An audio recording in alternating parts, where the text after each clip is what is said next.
Bukod dyan, syempre yung switch off mismo, yung 8:30 to 9:30, magkakaroon po tayo ng mga performances na acoustic po.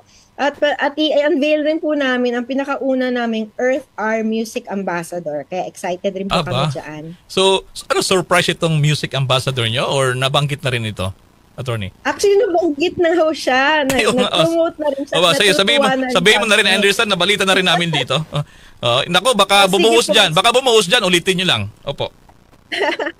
Bale po si Pablo, ang leader po ng SB19, Nako. ang aming Earth Hour Music Ambassador. At natutuwa naman po kami kasi siya mismo nagpro-promote dito at in-explain niya anong kahalagaan po ng kung bakit siya nag-agree po sa amin at lalo na kailangan ma-remind po yung mga tao tungkol sa plastic pollution. Alam mo, nang banggitin mo itong si Pablo, nagsigawan dito si MJ, itong pangalan namin, si Mitch, si Ryan, mga fans pala ito, baka sumama na rin dyan. So ganun ang hatak ni Pablo ha.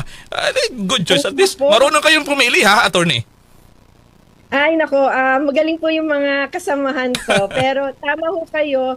I think naman po kasi nung meron na po silang ginagawa talaga on the environment, yung buong grupo, at napag-isipan namin kung i-offer nga, tingnan natin kung papayag sila.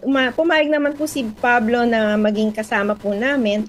Kaya natutuwa rin kami kasi alam namin na madami rin po silang hindi lang hatak, yung talagang nag-touch base nila na fans nila at iba't ibang pa mga tao, no, through their music. And we hope na Earth Hour mapakita rin na one way to get together is also through other means such as music.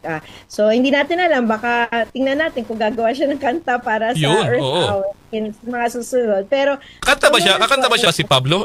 Sinilisa rin sa ano to ha. Neil, yung picture ni Pablo, baka pwede mong ano dyan para manang iba. Kakanta ba si Pablo, madam?